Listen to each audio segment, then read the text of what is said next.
Olá, mais um vídeo aqui no canal e no vídeo de hoje 4 boas dicas para você administrar melhor o seu escritório. Se você não me segue no Instagram, corre lá no Instagram e eu já vou te pedir para deixar um coração aqui se você gostou desse assunto e se de verdade vai te ajudar com alguma coisa. Primeira dica para o nosso vídeo de hoje. Não misture as suas contas pessoais, as suas finanças pessoais com as contas do escritório.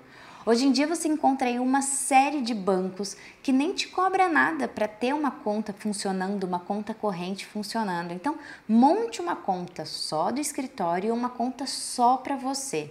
Uma conta bancária para que você faça isso, um cartão de débito e crédito, se for o caso de cartão de crédito para o escritório. Até hoje nunca tive, mas um cartão só para o escritório e um cartão só para você.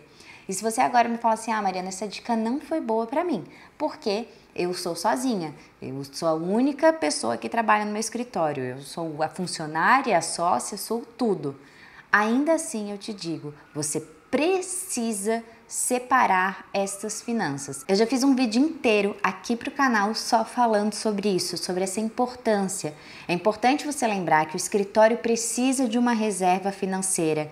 E nesse primeiro momento, assim que você abre o escritório, você vai lá e aporta o dinheiro no escritório para que ele tenha essa reserva. Mas que depois, quando seu escritório tem ali 5, 6, 7 anos, continua sendo indispensável que o escritório tenha uma reserva financeira para imprevistos, para investimento, enfim, para situações de segurança do seu escritório. E quem tem que fazer essa segunda reserva, terceira, quarta, enfim, é o próprio escritório. Então, o que o escritório recebe é do escritório, o que o escritório gasta é do escritório. Assim como quando você vai no mercado fazer compras para sua casa, você deve usar o seu cartão de débito da sua conta, da divisão de lucros entre sócios ou enfim, do que você recebeu e pôde tirar do escritório naquele mês.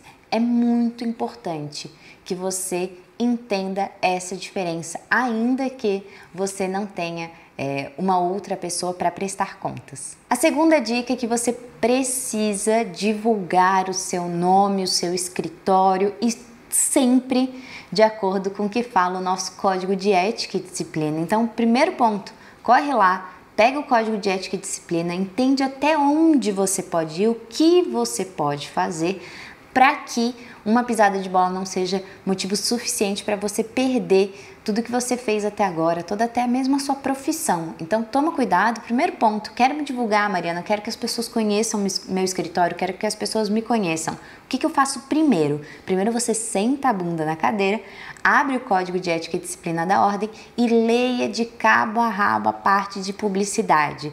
Saiba exatamente até onde você pode ir.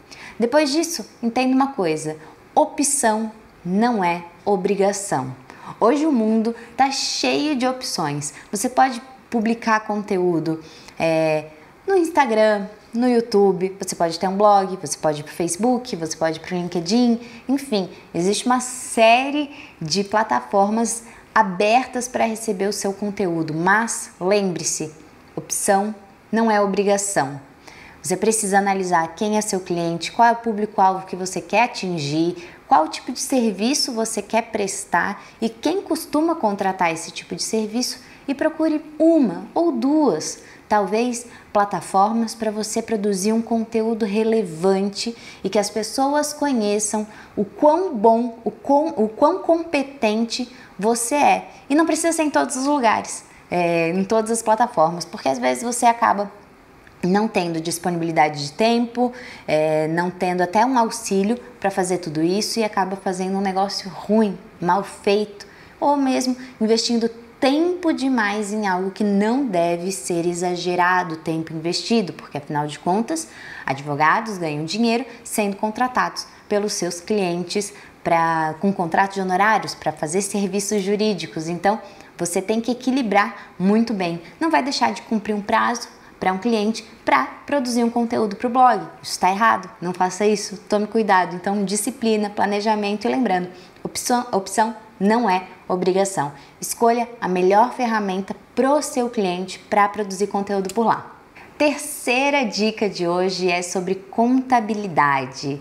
Eu por um tempo achava que contador era aquele senhorzinho que ajudava meu avô, ajudava meu pai com todas as questões contábeis, guias federais, municipais e estaduais que a empresa deveria pagar e que deveria ser aquele senhorzinho. Hoje em dia existe muitas contabilidades online que prestam um serviço absurdamente bom, num valor muito justo, num atendimento que, no meu ponto de vista, é muito tecnológico. Você poder entrar em contato com o seu contador pelo WhatsApp para tirar aquela dúvida, tem um suporte técnico também, você não precisa falar exatamente com o contador quando você está com uma dúvida de como emitir determinada nota fiscal.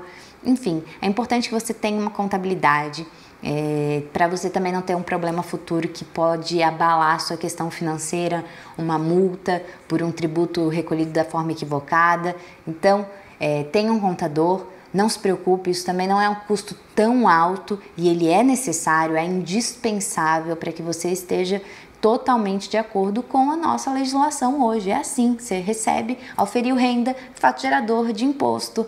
Como é que você vai fazer para que você pague o mínimo de imposto possível dentro da sua situação, do seu rendimento? Você precisa de uma pessoa que entenda de toda essa legislação e também de como operar tudo isso. Então tenha um bom contador e você consegue sim encontrar bons contadores hoje. Todas as empresas que a gente tem, eu e Marcos, são cuidadas por contabilidades online que me mostram uma quantidade de dados e métricas incrível que até faz com que eu conheça melhor as minhas próprias empresas.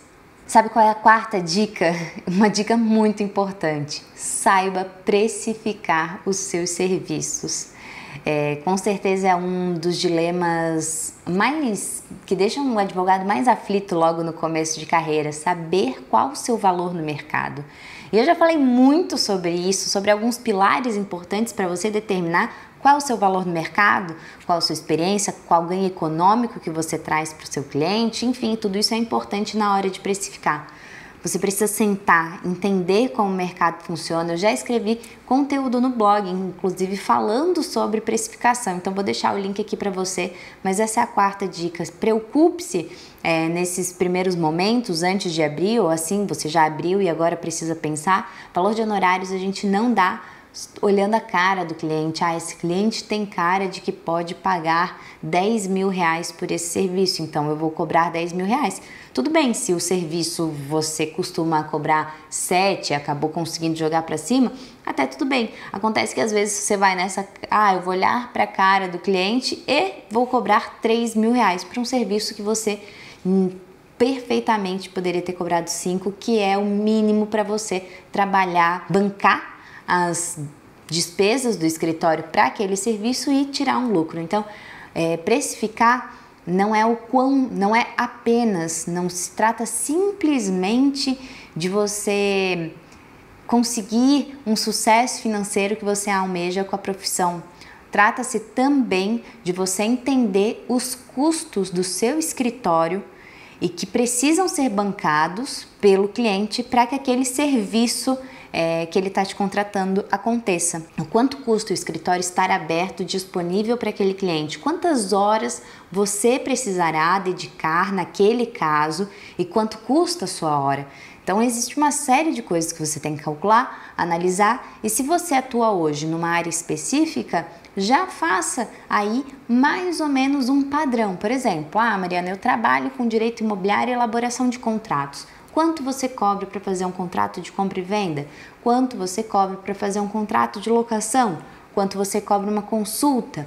Quanto você cobra para entrar com determinada ação judicial? Qual é o valor de entrada que o cliente vai ter que dar e qual o percentual de êxito dessa ação? Enfim, eu não estou falando que a tabela tem que ser estática, né? Coloquei lá que é esse o preço, é esse preço. Não, porque sempre na advocacia você vai enfrentar isso, sempre tem um caso muito peculiar naquele cliente e que precisa ser analisado, um risco que precisa ser analisado, e nunca esqueça de colocar uma cláusula dentro do seu contrato de honorários que te permita sentar com o cliente e reajustar o valor dos honorários caso alguns imprevistos apareçam no meio do caminho. Por exemplo, vou fazer uma incorporação imobiliária para determinada construtora. Ela veio, comprou o terreno e quer que eu faça o registro da incorporação imobiliária. No meio do caminho, eu percebo que para aquela matrícula receber a incorporação imobiliária, preciso retificar a área do terreno. O terreno lá na matrícula do imóvel não tem a mesma metragem que de fato tem e que está cadastrado na prefeitura. Então depende de um serviço adicional que é indispensável para que eu possa fazer a minha parte, que é o registro da incorporação imobiliária. Nesse momento eu chamo o cliente e falo, olha, temos esta situação, este imprevisto, precisamos retificar essa área. E para retificar essa área, eu vou ter que ajustar o meu contrato de honorários, porque não fazia parte do valor que eu tinha proposto para o senhor. Não estava listado esse serviço. Então, o seu contrato de honorário precisa ser muito específico. Onde você começa, o que você faz e onde você termina. Qualquer coisa antes, depois ou durante, diferente do que você colocou no contrato de honorários, precisa ser repactuada, o valor precisa ser repactuado do contrato dos honorários de vocês. Tá certo? Eu espero de verdade que essas 4 dicas tenham te ajudado a pensar melhor em como administrar e cuidar do seu escritório. Eu te encontro aqui na semana que vem e até logo. Tchau!